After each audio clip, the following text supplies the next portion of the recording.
പാർപ്പിടം, കൃഷി, ആരോഗ്യം, വിദ്യാഭ്യാസം എന്നീ മേഖലകളിൽ സമഗ്ര വികസനം ലക്ഷ്യമാക്കിയുള്ള സംയോജിത പദ്ധതി നവംബർ 1 മുതൽ ആരംഭിക്കാൻ മന്ത്രിസഭായോഗം തീരുമാനിച്ചു.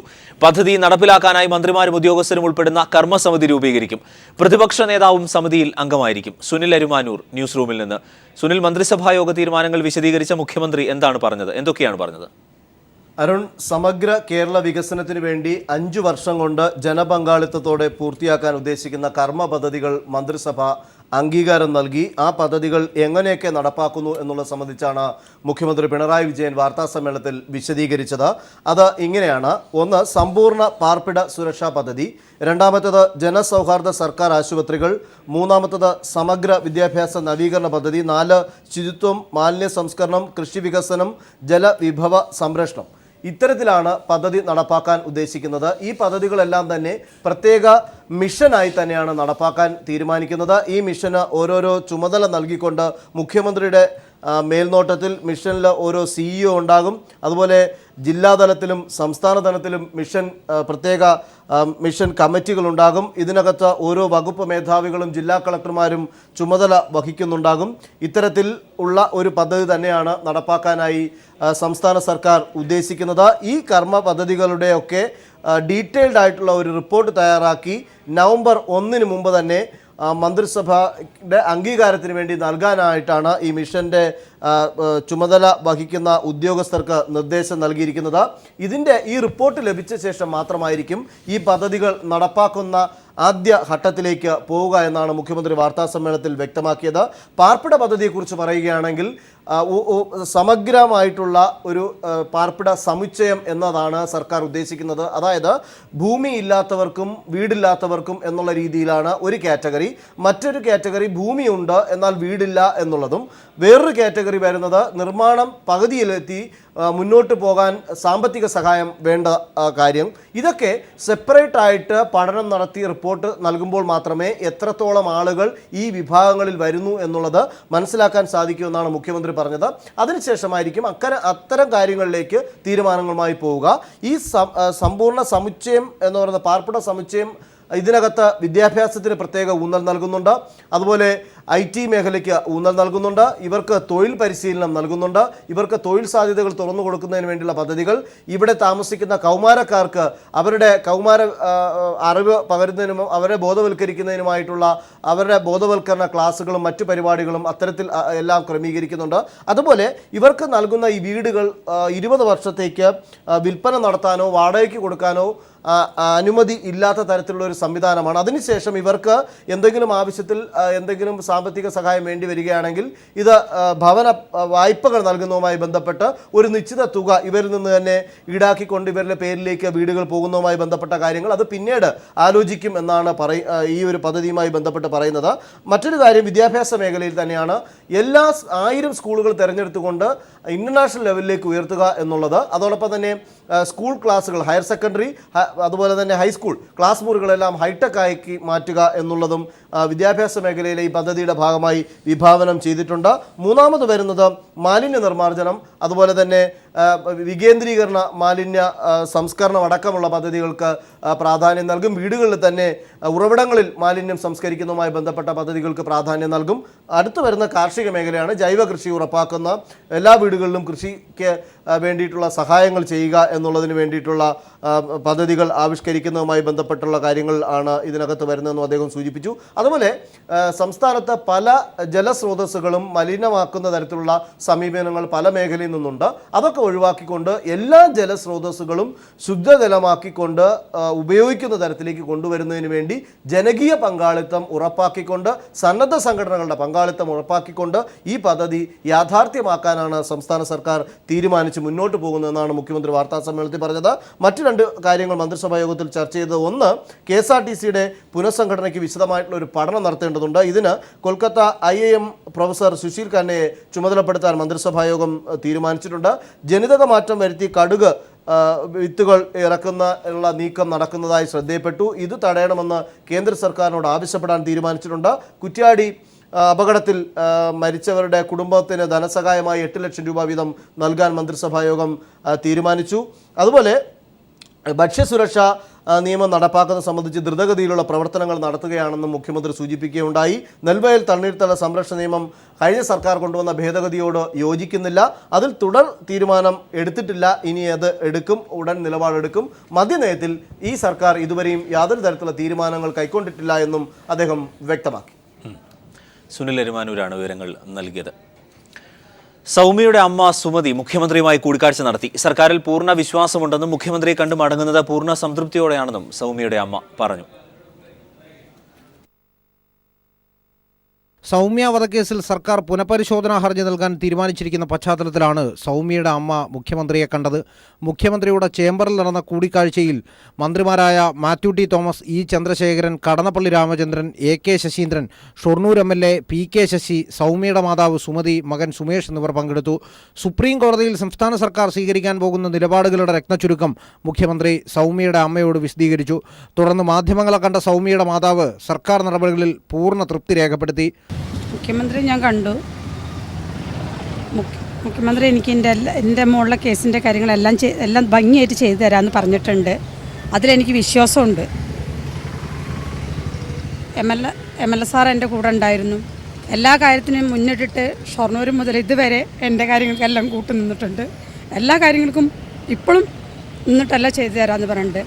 പിന്നെ കേസിൽ ഇപ്പം മുഖ്യമന്ത്രി ചെയ്തുന്ന എല്ലാം കൊണ്ടും എൻ്റെ ഈ മോളുടെ കാര്യത്തിൽ എനിക്ക് അവരെല്ലാ കാര്യങ്ങളും ഈ ഗവൺമെൻറ് എനിക്ക് ചെയ്തു തരാമെന്നുള്ള മുഖ്യമന്ത്രിയുടെ നിർദ്ദേശാനുസരണം DGP ലോക്നാഥ് ബെഹ്റയെയും സൗമ്യയുടെ മാതാവ് കണ്ടു.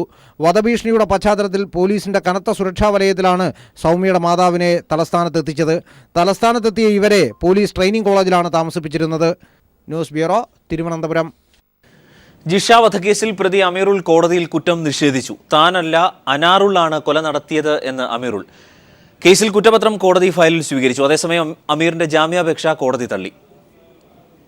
അമീറുൽ ഇസ്ലാമിന്റെ ജാമ്യാപേക്ഷ കോടതി പരിഗണിക്കവെയാണ് തനിക്ക് ചില കാര്യങ്ങൾ പറയാനുണ്ടെന്ന് അമീറുൽ പറഞ്ഞത്. താനല്ല ജിഷയെ കൊലപ്പെടുത്തിയതെന്നും അനാറുള്ളാണ് കൊലപാതകം ചെയ്തതെന്നും അമീറുൽ കോടതിയോട് പറഞ്ഞു. എന്നാൽ ജാമ്യാപേക്ഷയാണ് ഇപ്പോൾ പരിഗണിക്കുന്നതെന്ന് കോടതി ഓർമ്മിപ്പിച്ചു. താനല്ല ജിഷയെ കൊന്നതെന്ന് അമീറുൽ കോടതിക്ക് പുറത്തും ആവർത്തിച്ചു. അന്വേഷണം പൂർത്തിയാക്കി കുറ്റപത്രം സമർപ്പിച്ച സാഹചര്യത്തിൽ തനിക്ക് ജാമ്യം അനുവദിക്കണമെന്നായിരുന്നു അമീറുളിന്റെ വാദം. എന്നാൽ ജാമ്യാപേക്ഷയെ പ്രോസിക്യൂഷൻ എതിർത്തു. പ്രതിക്ക് ജാമ്യം നൽകിയാൽ വിചാരണാവേളയിൽ ഒളിവിൽ പോകുമെന്നും സാക്ഷികളെ സ്വാധീനിക്കാൻ ഇടയുണ്ടെന്നുമായിരുന്നു പ്രോസിക്യൂഷൻ വാദം. അതേസമയം ജിഷ വധക്കേസിൽ അന്വേഷണ സംഘം സമർപ്പിച്ച കുറ്റപത്രം കോടതി ഫയലിൽ സ്വീകരിച്ചു. ഈ മാസം 26-ന് കുറ്റപത്രത്തിന്മേൽ പ്രാഥമിക വാദം നടക്കും. News bureau, Kochi. കൊല്ലം കരുനാഗപ്പള്ളിയിൽ ചരക്ക് ട്രെയിൻ പാളം തെറ്റിയതിനെ തുടർന്ന് റെയിൽവേ ഗതാഗതം താളം തെറ്റി. കൊല്ലത്തിനും കായംകുളത്തിനുമിടയ്ക്ക് ഒരു പാതയിലൂടെ മാത്രമാണ് ഗതാഗതം. പല ഹ്രസ്വദൂര ദീർഘദൂര ട്രെയിനുകളും പൂർണ്ണമായോ ഭാഗികമായോ റദ്ദാക്കിയിട്ടുണ്ട്. പല വണ്ടികളും മണിക്കൂറുകൾ വൈകിയാണ് ഓടുന്നത്. കഴിഞ്ഞ ദിവസം അർദ്ധരാത്രി കരുനാഗപ്പള്ളിയിൽ ചരക്കു ട്രെയിൻ പാളം തെറ്റിയതിനെ തുടർന്ന് സംസ്ഥാനത്തെ റെയിൽ ഗതാഗതം താറുമാറായി തുടരുകയാണ്. കൊല്ലത്തിനും കായംകുളത്തിനുമിടയ്ക്ക് ഒരു പാതയിലൂടെ മാത്രമായി ട്രെയിൻ ഗതാഗതം നിയന്ത്രിച്ചിട്ടുണ്ട്. തുടർന്ന് പല ട്രെയിനുകളും റദ്ദാക്കി. ഇന്ന് വൈകിട്ട് 5:30-ന് തിരുവനന്തപുരത്തു നിന്നും പുറപ്പെടേണ്ടിയിരുന്ന തിരുവനന്തപുരം ഗുരുവായൂർ എക്സ്പ്രസ്, തിരുവനന്തപുരം എഗ്മോർ എക്സ്പ്രസ്, 5:45-ന് പുറപ്പെടേണ്ടിയിരുന്ന തിരുവനന്തപുരം എറണാകുളം എക്സ്പ്രസ് എന്നിവയും നാളെ പുലർച്ചെ 3:15-നുള്ള ഗുരുവായൂർ തിരുവനന്തപുരം എക്സ്പ്രസ്, പുലർച്ചെ 5 മണിക്കുള്ള എറണാകുളം തിരുവനന്തപുരം എക്സ്പ്രസ് എന്നിവയും റദ്ദാക്കി. മാംഗ്ലൂർ നാഗർകോവിൽ ഏറനാട് എക്സ്പ്രസും നാഗർകോവിൽ മാംഗ്ലൂർ ഏറനാട് എക്സ്പ്രസും നാളെ പുലർച്ചെ 4:20-നുള്ള നാഗർകോവിൽ മാംഗ്ലൂർ പരശുരാം എക്സ്പ്രസും എറണാകുളത്തിനും നാഗർകോവിലിനുമിടയ്ക്ക് യാത്ര അവസാനിപ്പിക്കും. നാഗർകോവിൽ ഗാന്ധിധാം എക്സ്പ്രസ്, തിരുവനന്തപുരം നിസാമുദ്ദീൻ എക്സ്പ്രസ് എന്നീ പ്രതിവാര ട്രെയിനുകൾ തിരുനെൽവേലി വഴി തിരിച്ചുവിട്ടു. ഇന്ന് വൈകിട്ട് 5:30-നുള്ള കന്യാകുമാരി ചെന്നൈ എഗ്മോർ എക്സ്പ്രസ് രാത്രി 11-ലേക്ക് യാത്ര മാറ്റി. ഇന്നലെ അർദ്ധരാത്രി മുതലുള്ള മറ്റു ട്രെയിനുകൾ പലതും ഭാഗികമായി റദ്ദാക്കുകയോ വഴി തിരിച്ചുവിടുകയോ ചെയ്തിരുന്നു. പുറമെ കൊല്ലം വഴിയുള്ള പാസഞ്ചർ മെമു സർവീസുകളും ഭാഗികമായോ പൂർണ്ണമായോ റദ്ദാക്കുകയും പുനഃക്രമീകരിക്കുകയും ചെയ്തിട്ടുണ്ട്. പല ട്രെയിനുകളും മണിക്കൂറുകൾ വൈകിയാണ് ഓടുന്നത്. നാളെ വൈകിട്ടോടെ കരുനാഗപ്പള്ളിയിൽ റെയിൽവേ പാളത്തിലെ പ്രശ്നങ്ങൾ പരിഹരിക്കാനാകുമെന്നാണ് റെയിൽവേ അറിയിക്കുന്നത്. അതിനുശേഷം മാത്രമേ സംസ്ഥാനത്തെ ട്രെയിൻ ഗതാഗതം സാധാരണഗതിയിലാകൂ. News bureau, Thiruvananthapuram. ഇന്ത്യൻ റെയിൽവേക്ക് ദേശീയ മനുഷ്യാവകാശ കമ്മീഷന്റെ നോട്ടീസ്. കേരളത്തിലെ റെയിൽവേ ട്രാക്കുകൾ പഴക്കം മൂലം പൊട്ടിപ്പൊളിഞ്ഞിരിക്കുകയാണെന്നും മാധ്യമവാർത്ത അന്വേഷിക്കണമെന്നും ആവശ്യപ്പെട്ടാണ് നോട്ടീസ്. 4 ആഴ്ചയ്ക്കുള്ളിൽ മറുപടി നൽകണം. അപകട ഭീഷണി ഉയർത്തുന്ന ട്രാക്കുകൾ യാത്രക്കാരുടെ ജീവനെടുക്കുമെന്നും നോട്ടീസിൽ മനുഷ്യാവകാശ കമ്മീഷൻ ചൂണ്ടിക്കാട്ടുന്നു. ഉറി സൈനിക കേന്ദ്രത്തിലുണ്ടായ ഭീകരാക്രമണത്തിൽ NIA അന്വേഷണം ആരംഭിച്ചു. IG റാങ്കിലുള്ള ഉദ്യോഗസ്ഥന്റെ നേതൃത്വത്തിൽ 10 അംഗ സംഘമാണ് അന്വേഷണം നടത്തുന്നത്. UAPA ചുമത്തി കേസ് രജിസ്റ്റർ ചെയ്തു. അതേസമയം അതിർത്തിക്ക് അപ്പുറമുള്ളവരാണ് ഭീകരാക്രമണത്തിന് പിന്നിലെന്ന് ഇന്ത്യ UN മനുഷ്യാവകാശ കൗൺസിലിൽ. UNൽ ഇന്ത്യ നിലപാട് അറിയിച്ചതിന് പിന്നാലെ അതിർത്തിയിൽ വീണ്ടും പാകിസ്ഥാൻ വെടിയുതിർത്തു. എന്നാൽ ഭീകരാക്രമണത്തെക്കുറിച്ച് പ്രതികരിക്കാൻ പാക് പ്രധാനമന്ത്രി തയ്യാറായില്ല. അതിർത്തി കടന്നുള്ള ഭീകരാക്രമണം, കൊലപാതകം, സ്ഫോടന വസ്തു ഉപയോഗം എന്നീ വകുപ്പുകൾക്ക് പുറമെ രാജ്യദ്രോഹത്തിനുള്ള UAPA കൂടി ചുമത്തിയാണ് ദേശീയ അന്വേഷണ ഏജൻസി FIR രജിസ്റ്റർ ചെയ്തിരിക്കുന്നത്. IG റാങ്കിലുള്ള ഉദ്യോഗസ്ഥന്റെ നേതൃത്വത്തിൽ 10 അംഗ NIA സംഘം ശ്രീനഗറിലെത്തി തെളിവ് ശേഖരണം ആരംഭിച്ചു. ഉറിയിലെ സൈനിക കേന്ദ്രത്തിലെ ഭീകരാക്രമണത്തിന് പിന്നാലെ ഹന്ദ്വാരയിലെ സൈനിക പോസ്റ്റിന് നേരെയും ആക്രമണം ഉണ്ടായതോടെ അടിയന്തര ഉന്നതതല യോഗം ദില്ലിയിൽ ചേർന്നു. എത്രയും വേഗം അന്വേഷണം നടത്തി റിപ്പോർട്ട് നൽകാനാണ് കേന്ദ്ര ആഭ്യന്തര മന്ത്രാലയം NIAയോട് നിർദ്ദേശിച്ചിരിക്കുന്നത്. അതേസമയം പാകിസ്ഥാനെതിരെ ഇന്ത്യ UNൽ നിലപാട് കടുപ്പിച്ചു. പാകിസ്ഥാൻ ഭീകരതയെ പിന്തുണയ്ക്കുകയാണെന്ന് വ്യക്തമാക്കിയ ഇന്ത്യ അതിർത്തിക്ക് അപ്പുറമുള്ളവരാണ് ഭീകരാക്രമണത്തിന് പിന്നിലെന്നും ചൂണ്ടിക്കാട്ടി. പാക് നിലപാടിലെ അതൃപ്തി ഇന്ത്യ UN ജനറൽ അസംബ്ലിയിലും 26-ന് ഉന്നയിക്കും. ഐക്യരാഷ്ട്രസഭയ്ക്ക് പുറമെ വിവിധ രാജ്യങ്ങളിലും ഭീകരതയെ പിന്തുണയ്ക്കുന്ന പാക് നിലപാട് ബോധ്യപ്പെടുത്താൻ വിവിധ പ്രതിനിധികളെയും ഇന്ത്യ അയക്കും. UNൽ ഇന്ത്യ ഈ നിലപാട് അറിയിച്ചതിന് പിന്നാലെ അതിർത്തിയിൽ വീണ്ടും പാകിസ്ഥാൻ വെടിയുതിർത്തു. ഇന്ത്യൻ സൈന്യവും തിരിച്ചടിച്ചു. അതേസമയം ഭീകരാക്രമണത്തെക്കുറിച്ച് പ്രതികരിക്കാൻ പാക് പ്രധാനമന്ത്രി തയ്യാറായില്ല. മാധ്യമങ്ങൾക്ക് മുന്നിൽ നിന്ന് നവാസ് ഷെരീഫ് ഒഴിഞ്ഞുമാറി. News bureau, Delhi. ചണ്ഡീഗഡിൽ 50 സ്കൂൾ കുട്ടികളുമായി ബസ് അഴുക്കുചാലിലേക്ക് വീണു. 5 മൃതദേഹങ്ങൾ കണ്ടെടുത്തു. കുട്ടികളിൽ ഭൂരിഭാഗവും 5 വയസ്സിൽ താഴെയുള്ളവരാണ്.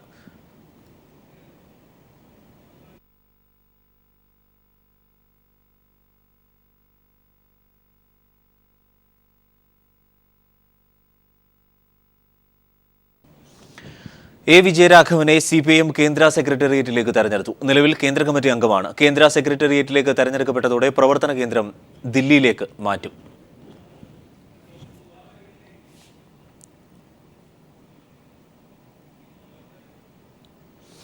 മെഡിക്കൽ ഡെന്റൽ പ്രവേശനവുമായി ബന്ധപ്പെട്ട് പരാതികളിൽ തീരുമാനമെടുക്കുന്നതിനുള്ള ജെയിംസ് കമ്മിറ്റി യോഗം ആരംഭിച്ചു. മാനേജ്മെന്റ് NRI പ്രവേശനവുമായി ബന്ധപ്പെട്ട് ഉയർന്ന പരാതികളുടെ പശ്ചാത്തലത്തിലാണ് യോഗം ചേരുന്നത്. പരാതിയുമായി രംഗത്തെത്തിയ വിദ്യാർത്ഥികളെയും കോളേജ് പ്രതിനിധികളെയും യോഗത്തിന് വിളിച്ചിരുന്നു. 12 കോളേജുകൾക്ക് യോഗത്തിൽ ഹാജരാകാൻ കമ്മിറ്റി നോട്ടീസ് നൽകിയിട്ടുണ്ട്. ജെയിംസ് കമ്മിറ്റിയുടെ നിർദ്ദേശങ്ങൾ ലംഘിച്ചാൽ കോളേജുകളുടെ അഫിലിയേഷൻ റദ്ദാക്കുന്നത് അടക്കമുള്ള നടപടികളിലേക്ക് കടക്കുമെന്ന് ജസ്റ്റിസ് ജെയിംസ് മുന്നറിയിപ്പ് നൽകിയിരിക്കുന്ന പശ്ചാത്തലത്തിൽ ഏറെ നിർണായകമാണ് യോഗം. ആറന്മുള വള്ളംകളി കഴിഞ്ഞതോടെ പമ്പാ നദി വറ്റിവരണ്ടു. ജലനിരപ്പ് താഴ്ന്നതിൽ തിരുവോണ തോണി ഉൾപ്പെടെ 20 പള്ളിയോടങ്ങൾ മണലിൽ താഴ്ന്നുപോയി. പമ്പ ആക്ഷൻ പ്ലാൻ ഉൾപ്പെടെയുള്ള പദ്ധതികൾ കടലാസിൽ മാത്രമായി ഇതുവരെ ഒതുങ്ങിയതാണ് പമ്പയുടെ ഇന്നത്തെ ദുരവസ്ഥയ്ക്ക് കാരണം. കരകവിഞ്ഞൊഴുകിയ ഒരു കാലമുണ്ടായിരുന്നു പമ്പാ നദിക്കെന്ന് ഇപ്പോൾ പറയാം.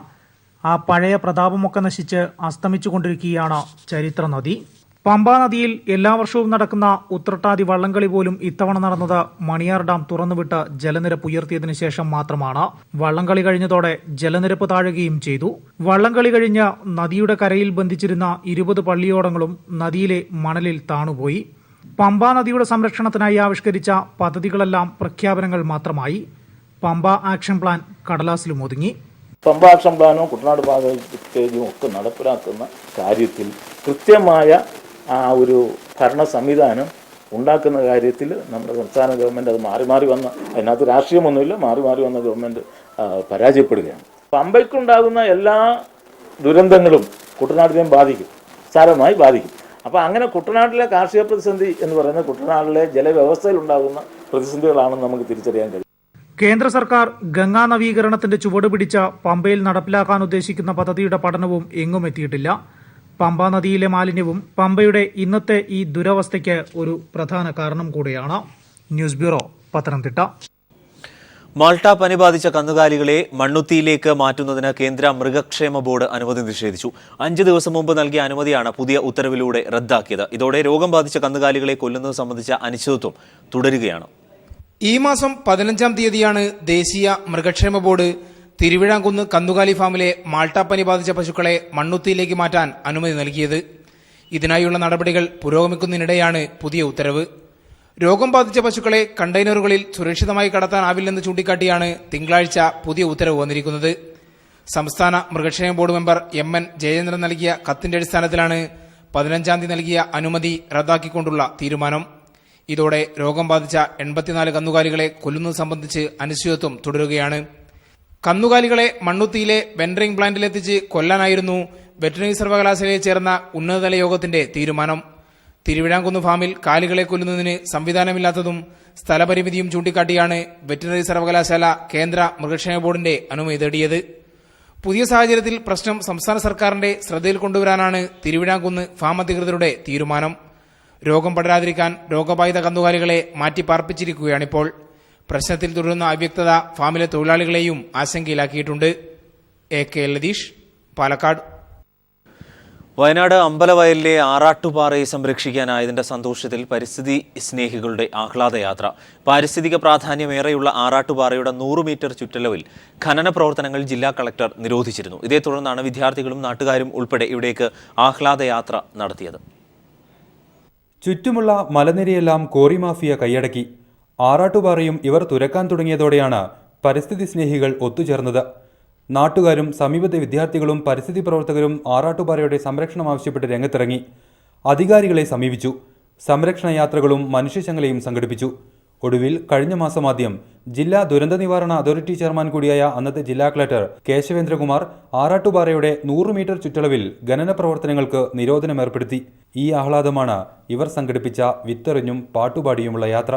നാം ജീവിക്കുന്ന ഭൂമി നമുക്കും ഇനി വരാനിരിക്കുന്ന തലമുറകൾക്കും ഒരുപോലെ അവകാശപ്പെട്ടതാണ്.